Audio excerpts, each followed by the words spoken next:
7th, 2016. If you'd like to see a video of the first time Amy watched her message from James Taylor, you'll find it online at amynappa.com.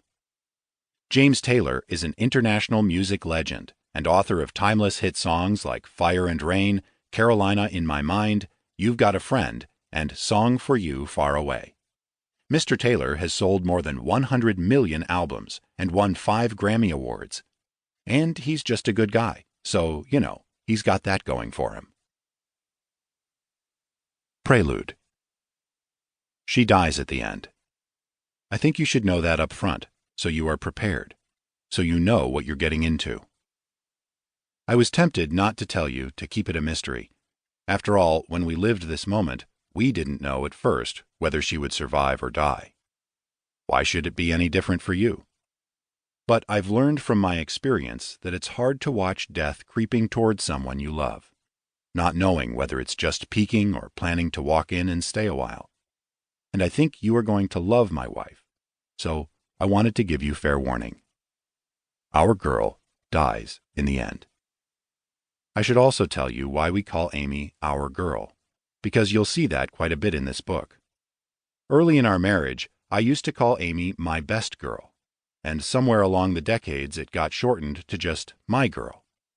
It was kind of my nickname for her whenever I needed an excuse to do something fun or buy something I knew she'd want. My girl says I need to look pretty for the Christmas party, I'd say flippantly. Or, my girl wants chocolate ice cream, so she gets chocolate ice cream. It made me happy to talk about Amy this way, and I think she liked it too. And then, as the months passed from 2015 into 2016, I realized the truth about my girl.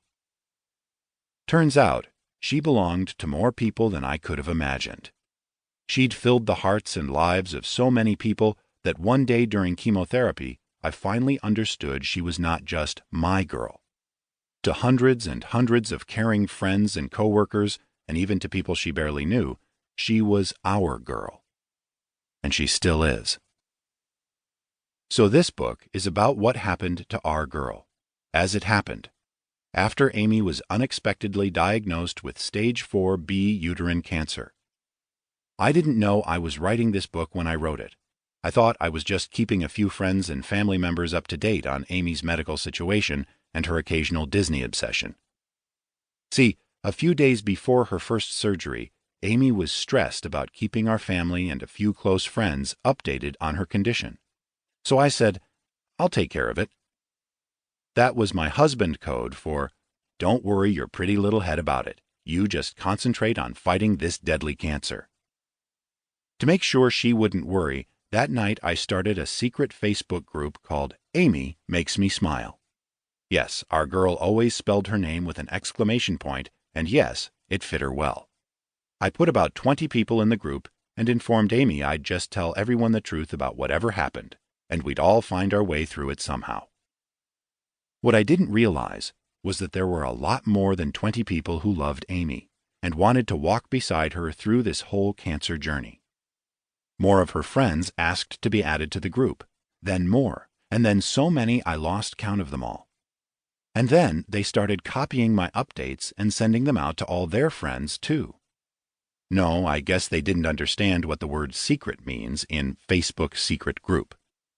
In the end, there were hundreds of friends in this supposedly secret group, and thousands more were reading daily about Amy's fight with cancer on Facebook, most of whom I still didn't know. But they knew Amy, and they loved her with a determination I've never seen before or since. They loved her all the way to the finish line and became an immense source of strength for her as she suffered.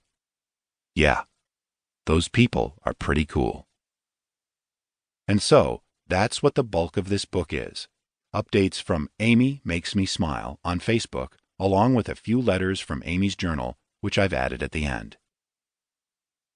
I struggled with the decision of whether to publish this book, and I'll tell you why. When you turn the pages in here, my girl will just be a character in a story to you, almost a beautiful little fiction to pass your Sunday afternoon. To me, she was indescribably more. Amy was a living, breathing, breathtaking soul who for 30 years inhabited and influenced every moment of my existence.